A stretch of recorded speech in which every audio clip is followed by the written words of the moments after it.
Hey guys, my name is Adil Ashraf and you're listening to the MES Student Wellbeing Series. Hello and welcome to another episode of the podcast. And today we'll be talking about USMLE Step 1, how to prepare for it, how to build a good and sustainable study schedule, and some important resources amongst other topics. And for that we have with us a very special guest, Zuka Zaalishvili. He is the founder of ZUSMLE, which is an online tutoring platform for USMLE aspirants, and he's also my senior in medical school. So hey Zuka, and welcome to the podcast. Hey Adil, thank you so much for having me here. It's an honor. Thank you so much for being a guest. And also, can you tell us a bit about yourself in few words? As you already mentioned to our listeners, I am a fifth-year medical student. I'm a senior at the same program as you. And I am going to pursue the medical residency in the United States. I have taken both USMLE Step 1 and USMLE Step 2 CK, so now I am trying to prepare for Step 3 as well as my CV and resume for the residency. In terms of my hobbies, I really like TV shows, I like podcasting, and I love music. I love music. I think I should have said music the first. That's really nice. And before we start talking about the whole USMLE prep and all that, so let's backtrack a bit and talk about what were your purpose for going through this whole USMLE route. When I first entered the medical school, I had no idea about the USMLE exams. However, I knew that I wanted to pursue my residency in the United States because I knew back at that time that the medical education, the quality is really high, the stakes are very high, and I wanted to be there practicing medicine. So I think that was the main driving force. And then when I got myself to know these exams, well, of course I decided to take them because, as we know, nobody can practice medicine in the US unless they have taken the USMLE Step exam. So that's basically it. Normally, we are supposed to give a Step 1 exam by the 4th or 5th year. So my question is, when did you give your Step 1 exam? And, more importantly, from which year did you start preparing for Step 1? I took my Step 1 in the middle of the 4th year.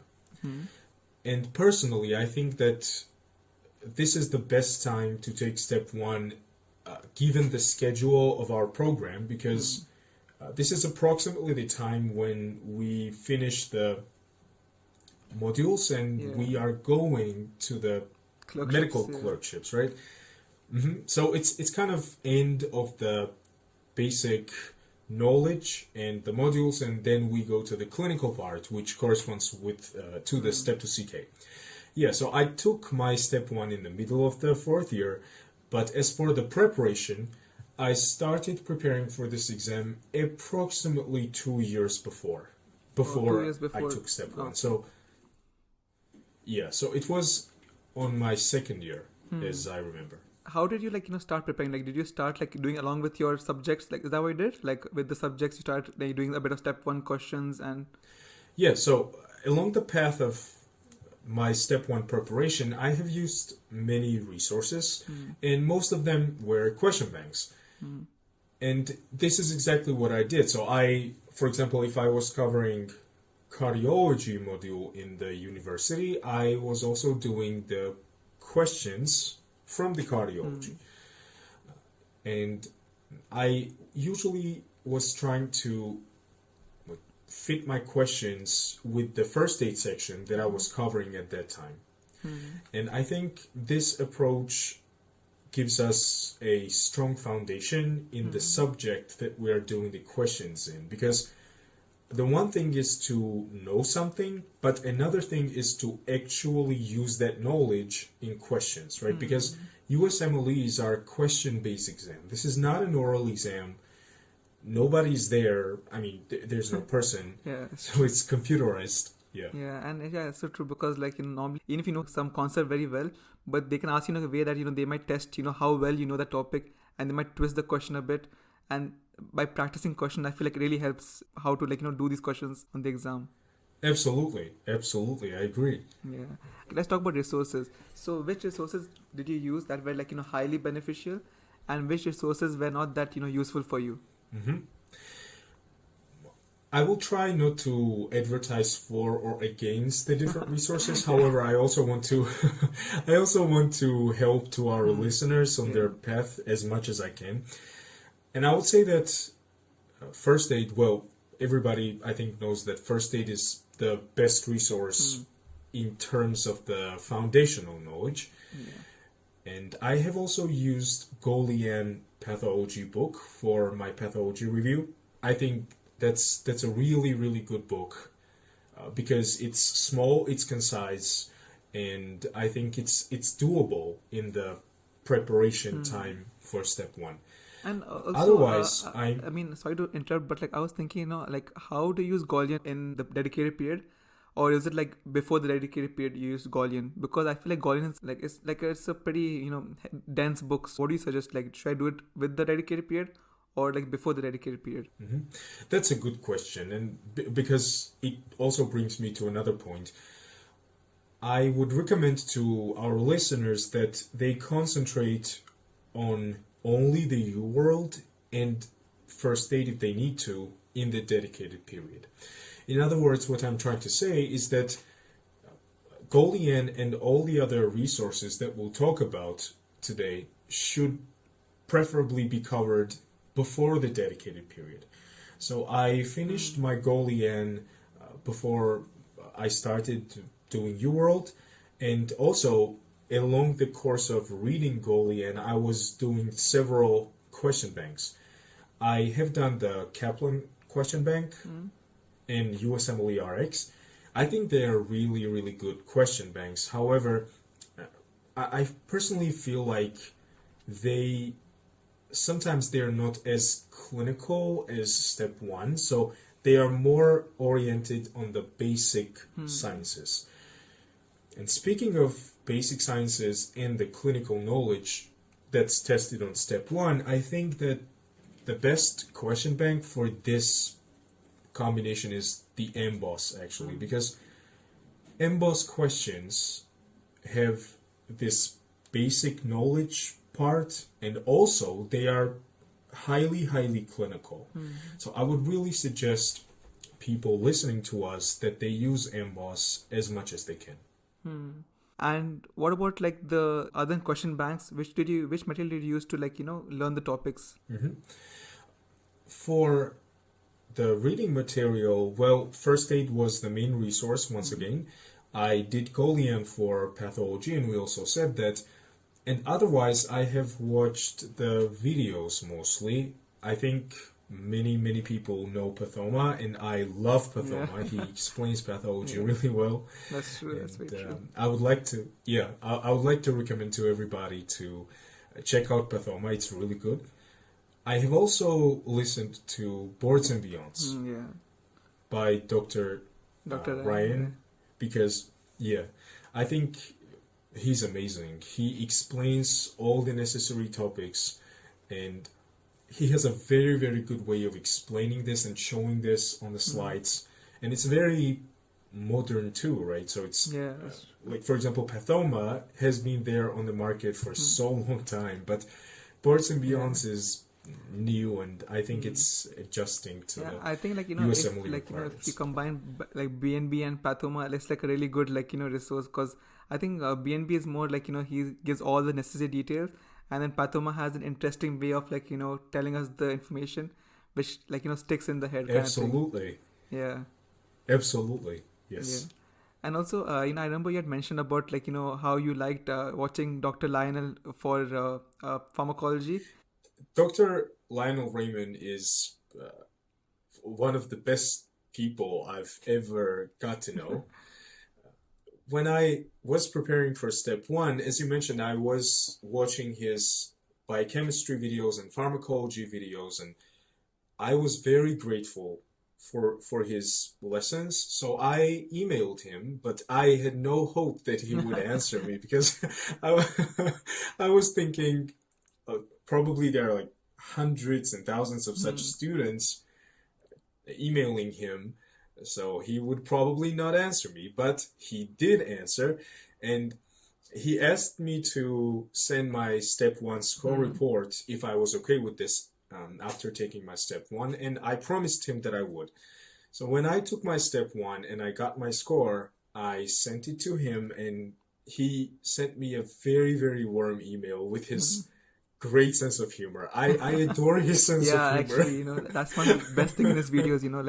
That's why I like his Kaplan videos so much, because he makes these jokes in the middle of the videos, which just makes it fun kind of thing. Exactly, Yeah. yeah. Yeah, I think he's a very great resource if you're doing pharmacology, because it just really feels it feels one on one basically when you're watching the video. It feels like it's one on one kind of conversation with the professor, and I don't know, it's a very good resource. Normally people don't like to watch his thing because they find it kind of long compared to sketchy farm, but I feel like it's a really good resource if you have time. I agree. I totally agree. And let me tell you one thing. When I was preparing for step one, and when I was bored with doing the Uworld, because when you do Uworld for 8 and 9 hours per day, it becomes boring. Let's be honest. Then I would stand on my treadmill, and I would take my laptop in front of my treadmill, and I would watch Dr. Lionel Raymond explaining to me. So his lessons are associated with very, very warm memories for me. He's amazing. Yeah, I agree. And coming to the dedicated part of the coming to the dedicated part of the step one, what is the routine like? I believe a good routine is important for every exam. And now when we talk about step one, which is really one of the hardest exams, medical school, how do you develop a good routine for such an exam? hmm I agree. Having a good routine is a big contributor to a good score. And this is not only about step one, but step two CK and any Yeah. serious exam, right? For my routine, I used to write my routine before dedicated period. I did it for step two CK as well. And I tell this to everybody who asks me this question. I live the healthiest life when I am preparing for some kind of exam, because when I used to prepare for either step one or step two CK, I had the dedicated period for workout, for morning walks, evening walks, the listening to podcasts, and plus I was doing the Uworld. But once the exam is over, then I go back to not exercising, not going out. So I really would suggest to our listeners that they take their time to make their own schedule. And I would also recommend to include something that they like personally, whether it's walking, jogging, TV shows, or something. Please don't think that dedicated period is just the Uworld in the cave, right? So it's not being in the cave. I think maintaining the communication with the world, either through TV shows or social media, in a estimated time period, is really important. Yeah. Because the main challenge in the dedicated period is to try not to burn out, and it's very easy to burn out. We do Uworld all day long, 24/7. Yeah, and what was your normal day in a dedicated period? What was the normal what you used to in the morning, and then so on. So I would get up, I would go for the morning workout and morning walk. Then I would come back, take a shower, and have a breakfast, and then I would do the Uworld. So either 1 or 2 sessions with the review. And then in the evening, I would go out for an evening walk. And in the evening walk, I would listen to some kind of podcast for that particular exam, either step 1 or step 2 CK. And yeah, so mostly that was it. So my day used to end with the podcast and the evening walk. Yeah, damn. That must have been a very highly productive time in your life, the preparation for these exams. And yes. yeah, and Yes, and right? no, continue. I was saying that preparation period for both Step 1 and Step 2 CK, as well as the days of these exams, are one of the best periods of my life. And when I say this, people sometimes laugh at me or don't take me serious because they think that I'm trying to be show off or something. But really, like, honestly, these preparation periods are associated with so many warm memories for me that I always remember them with like joy and pleasure. So Wow. it That's was really really nice. nice. And but like how long was your dedicated period? Like normally, I think people take like 2 to 8 weeks, like depending on their schedule and stuff. So how was your dedicated period? Like how long was it for? If I remember correctly, my dedicated period was approximately 1.5 months or approximately 2 months. Hmm. And normally like there's a lot of stress. Like as you mentioned, like there's a lot of you had to do a lot of like, coping mechanisms for the stress. So what was your biggest de-stressor? I think before I went into like before I went to the Prometric Center, I was thinking that time would be a big challenge because we know that step 1 is an 8 hour long exam, right? So Yeah. 7 blocks and 1 hour of tutorial and the break. And I thought I would not be able to maintain my A game along the course of 8 hours, but then I realized during the exam that when you are completely in the questions and completely in the blocks, you don't realize how fast the time flies. And then just in a second, you feel like everything's like you see that everything is over, and then you just come out. So, yeah. Yeah. And that's what like normally people don't talk about it a lot. What was the main thing that you went in your head like during the exam, and how do you feel after the exam? So like how was the test day experience? Amazing, absolutely amazing. When I now I'm uh, now I'm like recalling the pictures of the test day in my head, and it was like a sunny day, and it was a family trip. So I took my step 1 in Armenia, and I went there with my whole family. And so when I woke up in that morning, I did some cardio workout and some yoga. I always do that before exam because I feel like I need to awaken my body and mind. This is my routine before exams. And then I went on the exam. When I came out, although I was exhausted and worn out, we had amazing time. My sisters and I had like pepperoni pizzas and party in our apartment. So it was amazing. And just like summarize the resources part a bit. So like what was your number like top resources which you used before dedicated, and which were the top resources that you used like during dedicated period? Just to like sum it up a bit. hmm hmm The top resources before dedicated period for me were first aid and Amboss. The top resource during the dedicated period was the Uworld. And like how many blocks of Uworld is good for a person to do like during the dedicated period according to you? hmm I think it depends on the pace of learning, and everybody has the different pace. For That's true. example, That's true. I take so long in reviewing the questions that I used to do like 1.5 block per day. When I was at the end of my dedicated period, I would do 2 or 3 blocks, but before I would do only 1 or 1.5 block because I think it's more important to learn the mistakes than doing as many questions as possible. And actually, this reminds me of the advice that I received from Dr. Lionel Raymond in one of his emails. He told me that it's not the amount of questions that earns us the points on the step 1 or step 2 CK, it's the amount of knowledge that we have.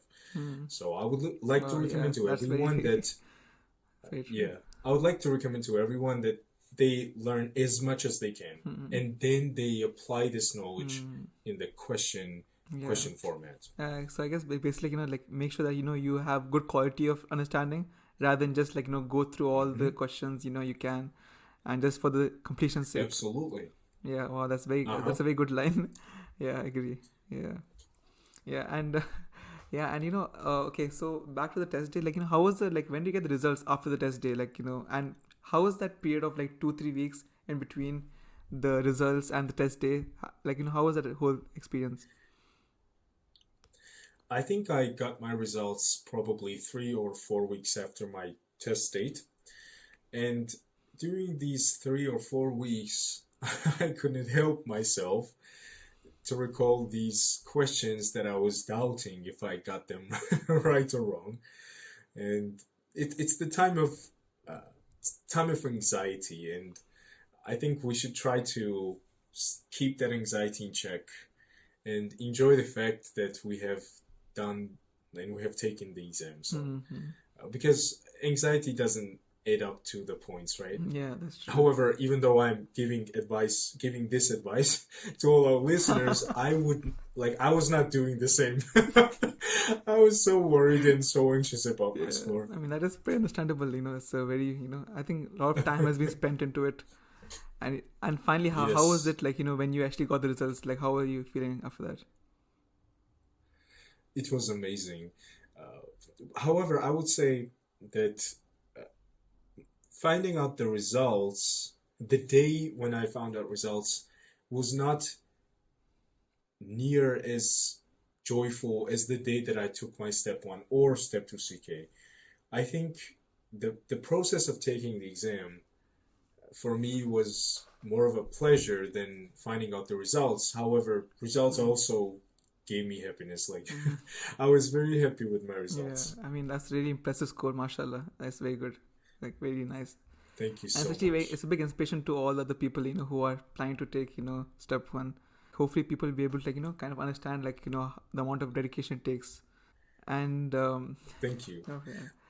Now about ZUSMLE, for the last talk of the day about ZUSMLE. This is the online tutoring and podcast also that you have started. What's the story behind ZUSMLE, and what's your purpose with it? When the COVID-19 pandemic started, I received many messages from my friends, classmates, also the like upperclassmen, the lower classmen, that some of them are not able to go to the university due to various reasons.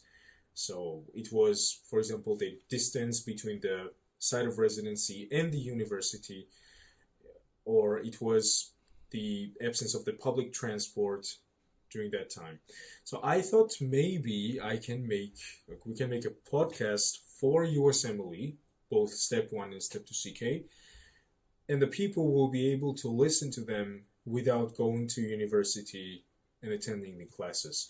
I'm not saying that ZUSMLE replaces the classes, certainly not. However, what I'm saying is that in ZUSMLE we try to cover all the highest yield information, Hmm. and we try to be as time efficient as possible. So in other words, we try to explain as much as we can in that hour or hour and a half that we dedicate to each episode. Hmm. And yes, so every week we publish the new episode, and it alternates between step one and step two CK content. For example, one week we'll have an episode about the content from step one, the Hmm. other week will be dedicated to step two CK, and this cycle continues on.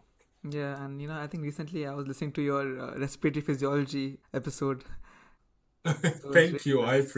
I appreciate that. It's really nice work that that you've been putting out. And it's for example, you can just when you're going on a walk or something, or just in the bus, you can listen to it and kind of be more productive as you transport and all the stuff. So it's really nice in that sense. Exactly. This is probably one of the main reasons as well for me to create ZUSMLE, because I personally live a little bit far away from the university, and I needed to fill that time with something productive. I did not want to just walk to university. So I myself was listening to many podcasts for step one and step two CK, and then I said, why shouldn't I make my own podcast for step one and CK? So this is another reason why I did it. That's very nice. And so before we end the podcast, I wanted to ask you: is there any message you'd Mhm. like to tell to people preparing for step one right now? Any advice or tips, anything at all? I would recommend to everyone that they take their time. Take your time, because the once we have the high yield resources, then the score is almost proportional to the amount of time that we invest in those resources. What I'm saying is that once we have chosen the high yield resources, then the more we study, the higher the score is going to be. I'm not saying that it's absolutely true and it works in 100%. However, the more we know, the higher the chances for the high score. And at the same time, please don't get discouraged by some people saying that either step 1 or step 2 CK is stressful. I know that it sounds a lot like 8 hours and 9 hours, but I would like our listeners to imagine their day as one of the best days in their life, because the attitude towards that exam for me is half the job. So for me, it depends on like with what attitude and what energy I go into the Prometric Center. And I always go there like I'm going to smash everything. So I want everybody to think that they are going to smash that exam and also step to CK. No, thank you so much. That's actually very inspiring. So thank you so much, and I'll see you again soon. Thank you so much. Thanks.